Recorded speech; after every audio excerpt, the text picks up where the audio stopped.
व्यांस की ये बात सुनकर दुआ अंदर की तरफ चली गई। उस बड़े से राजशाही महल के अंदर कई तरह की पेंटिंग की गई थी। चारों तरफ बहुत ही खूबसूरत से चीजें की गई थी।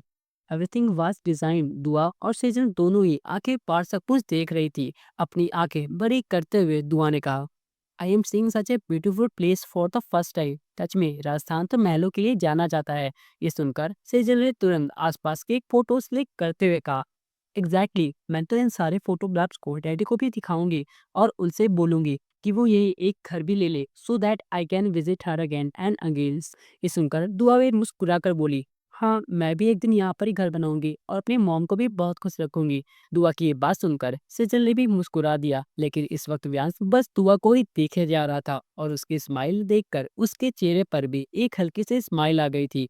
तभी सेजल ने व्यांश को देखते हुए कहा, Vyansh can you please pick a photo. ये सुनकर व्यांश ने अपनी नजरें दुआ से जल्दी से हटा ली और धीरे से बोला। सेजल ने अपना कैमरा उसकी तरफ बढ़ा दिया, जिसके बाद उसने दुआ को कमर से पकड़कर अपने करीब खींच लिया। दुआ हंसते हुए बोली, तुम भी ना। पर सेजल ने शरारती अंदाज में कहा, मेरा बॉयफ्रेंड तो है नहीं, तो फिलहाल तुमसे ही काम चलाना पड़ेगा। ये कहकर उसने दुआ की कमर और हाथ पकड़ लिया। फिर व्यांश की तरफ देखकर बोली, जल्दी से हमारी फोटो क्लिक करो। लेकिन व्यांश का चेहरा पूरी तरह से उतर गया। इस वक्त उसकी नजर सिर्फ सिजल के हाथ पर ही थी, जो दुआ की कमर को और भी ज्यादा पकड़ रखा था। व्यांश बस एकदम से खड़ा ही सब देख रहा था। दुआ और सिजल दोनों को कुछ समझ नहीं आया। दुआ ने व्यांश की तरफ देखते हुए कहा, व्हाट हैपेंड, तुम्हारा चेहरा क्यों उतर गया? तुम हमारी फोटो क्यों नहीं क्लिक कर रहे हो? दुआ की आवाज से व्यांश अपने होश में आया और जल्दी से सर नीचे झुकाकर फोटो क्लिक करने लगा। सेजल और दुआ दोनों ही एक दूसरे के साथ पोजेस देने लगी, लेकिन जैसे जैसे सेजल दुआ को टच कर रही थी, वैसे वैसे व्यांश के हाथ में पकड़ा कैमरा हल्का सा कांपने लगा। उसके हाथों में पसीना आ गया और उसने अपने होठों को कसकर बंद कर लिया। कुछ देर बाद फोटो सेशन खत्म हुआ। दुआ तुरंत उसके पास आकर बोली। ये सुनते ही व्यांश ने कैमरा पीछे कर लिया। सेजल और दुआ दोनों थोड़ा कंफ्यूज हो गए। दुआ ने पूछा, व्हाट हैपेंड, तुमने कैमरा पीछे क्यों कर लिया? व्यांश हिचकिचाते हुए बोला, वो एक्चुअली मैं।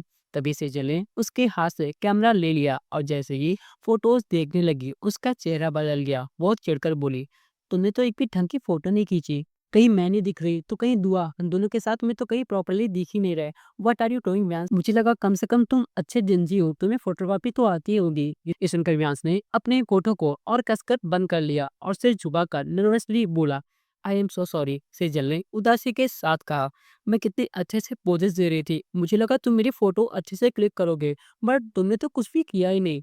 ये कहकर वो दुआ के हाथ में कैमरा देते हुए बोली, चलो कोई बात नहीं, फिलहाल घूमते हैं यहाँ पर, और आगे बढ़ गई। लेकिन दुआ अब भी गुस्से से व्यांश की तरफ देख रही थी। व्यांश उसकी वो नाराज नजरें साफ महसूस कर पा रहा था। इस वजह से वो अपना सर लगातार नीचे ही झुकाया जा रहा था। तभी दुआ ने इरिटेट होकर कहा, अगर गलती किया करो तो आंखें मिलाकर एक्सेप्ट भी किया करो, ताकि ऐसे सर झुकाकर खड़े हो जाते हो। तुमसे कहा था ना कि ढंग की फोटो लेना, क्या तुम्हें इतना भी सेंस नहीं है? व्यांश और भी ज्यादा सर झुकाकर धीरे से बोला, I I am so sorry teacher, please teacher मुझे माफ कर दीजिए। दुआ ने दांत पीसते हुए कहा, तुम्हारे पास सिर्फ दो ही वर्ड्स हैं, सो सॉरी, इसके अलावा कुछ भी नहीं आता तुम्हें। आई स्वेयर मैं तुमसे इरिटेट हो जाती हूँ। ये कहकर वो गुस्से में मुड़ी और जाने लगी, लेकिन व्यांश तुरंत उसके पीछे जाते हुए धीरे से बोला, टीचर आप खड़े जाइए, मैं आपकी फोटो क्लिक कर दूंगा। ये सुनते ही दुआ के एक्सप्रेशंस बदल गए। उसने आंखें छोटे करते हुए कहा, जब तुम हम दोनों की फोटो ठीक से नहीं क्लिक कर पाए तो मेरी अकेली कैसे करोगे? पर व्यांश ने फिर से सॉफ्टली कहा, आप उसकी फिक्र मत कीजिए, मैं थोड़ा नर्वस हो गया था क्योंकि मैंने कभी दो पीपल की फोटो एक साथ क्लिक नहीं की। आप बस अकेले खड़ी हो जाइए, मैं आपकी अच्छी फोटो क्लिक करूंगा, चाहे तो बाद में देख भी लीजिएगा। उसका चेहरा इतना ज्यादा नर्वसनेस से लाल हो गया था कि दुआ थोड़ी सॉफ्ट हो गई। उसने कहा, अच्छा ठीक है, तुम पहले घबराना बंद करो, मैं खड़ी हो रही हूँ, देखते हैं तुम्हारा टैलेंट। ये सुनकर व्यांश ने जल्दी से दो बार अपना सर हाँ मिला दिया और दुआ जाकर एक फोटो फ्रेम के पास खड़ी हो गई। व्यांश हल्के से घुटने के बल नीचे झुका और दुआ के सिंगल फोटो हर एंगल से क्लिक करने लगा।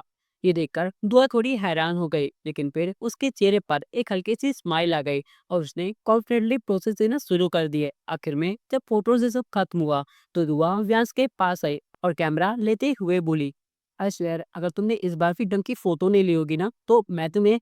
लेकिन ये कहते कहते वो अचानक चुप हो गई। वो पूरी तरह से शॉक हो चुकी थी। उसकी इतनी ब्यूटीफुल फोटोज, हर एक एंगल से परफेक्ट, वो कुछ भी नहीं बोल पाई। दुआ ने हैरानी से कैमरे की स्पिन की तरफ देखते हुए कहा, ओ माय गॉड, तुमने सच में मेरी फोटोज क्लिक की है? ऐसा लग ही नहीं रहा कि कुछ देर पहले तुमने एक भी ढंग की फोटो नहीं ली थी। दीज आर अमेजिंग, तुमने मेरी सिंगल इतनी अच्छी फोटोज ली हैं। व्यांश दुआ की स्माइल देखकर हल्के से मुस्कुरा दिया और बोला, thank you so much teacher. ये कहकर उसने धीरे से अपना सर दुआ की तरफ झुका दिया। दुआ को ये देखकर कुछ समझ नहीं आया कि वो थोड़ा कंफ्यूज होकर बोली, व्हाट हैपेंड व्यांस? व्यांस ने अपनी होठों को हल्के से बाइट किया और एक बार फिर से अपना सर नीचे उसी की तरफ झुका दिया। दुआ को अब भी कुछ समझ नहीं आया, लेकिन तभी अचानक से उसके दिमाग में एक बात क्लिक कर गई और सोचते ही वो हंसने लगी। हंसते हुए उसने व्यांस के बालों में हाथ फेरा और बोली, आई एम सो सॉरी, मैं भूल गई थी, जब भी तुम कोई अच्छा काम करोगे तो मैं तुम्हें ऐसे ही शाबाशी दूंगी, गुड जॉब। ये कहकर उसने एक बार फिर उसके बालों पे प्यार से हाथ फेर दिया।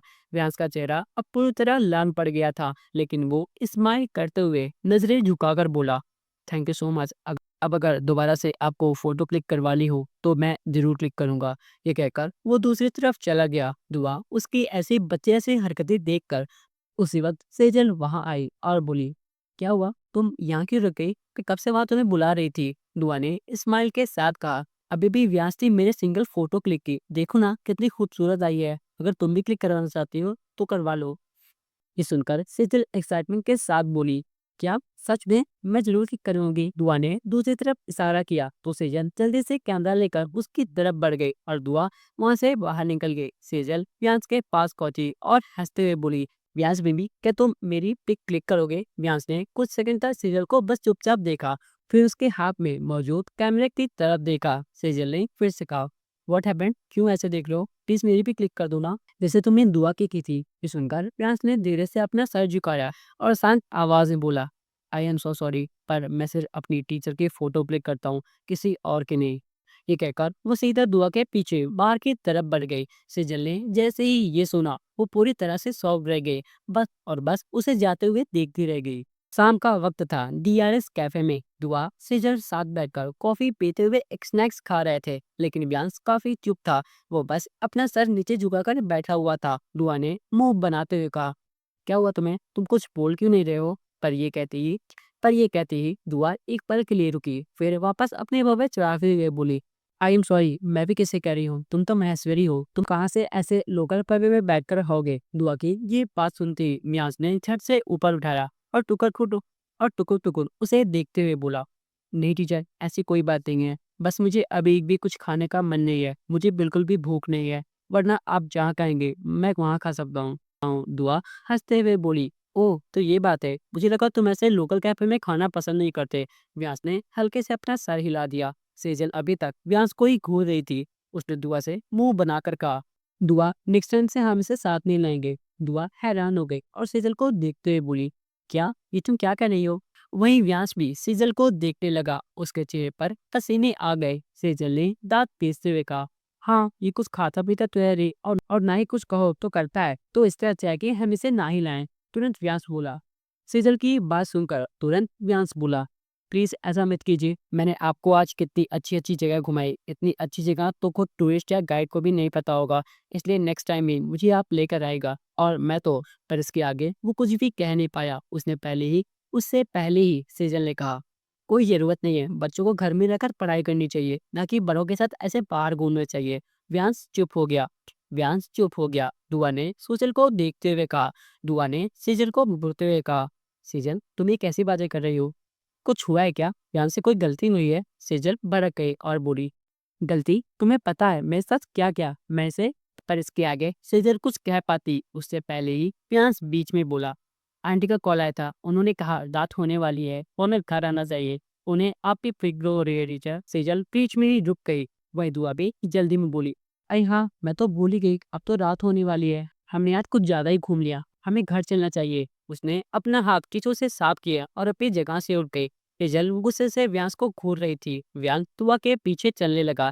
सेजल भी अपनी जगह से उठी और व्यांस के पीछे जाते हुए धीरे से बोली, तुम्हें क्या लगता है तुमने मुझे अभी रोक दिया है तो क्या मैं बात में नहीं बता सकती? वो मेरी दोस्त है और मेरी साथ ही ज्यादा वित्त बताएगी, तो मैं उसे जरूर बता दूंगी कि तुमने मुझे फोटोग्राफ्स के लिए मना किया। व्यांस के कदम रुक गए। उसे दिल को ध्यान से देखते हुए बोला, प्लीज ऐसा मत कीजिएगा। सेजल ने मुंह बनाकर कहा, मैं तो तुम्हारी बैंड जरूर बचाऊंगी। मुझे लग रहा था कि तुम बहुत शरीफ और अच्छे बच्चे होगे। मुझे क्या पता था कि तुम इतने ज्यादा अकड़ू हो और तुम्हारे अंदर इतना एटीट्यूड है। हर एक काम सिर्फ अपने टीचर का करोगे तो टीचर के दोस्त का क्या, उसे कूड़े से लेकर आए हो क्या? मैं जितना तुम्हें सीधा और शरीर समझती थी तुम उतने ज्यादा टेढ़े और जलेबी निकले। तुम्हारी ये सारी हरकतें मैं दुआ के सामने एक दिन जरूर लेकर आऊंगी। वो गुस्से से वहां से जाने लगी, पर ब्यांस ने धीमी मगर ठंडी आवाज में कहा, सही कहा आपने, मैं कोई सीधा शरीफ नहीं हूँ। मैं सीधा शरीफ सिर्फ अपनी टीचर के लिए हूँ। इसलिए अगर आपने मेरे खिलाफ कुछ भी मेरी टीचर से बताया तो आपको नहीं पता आपके साथ नेक्स्ट मोमेंट क्या होगा।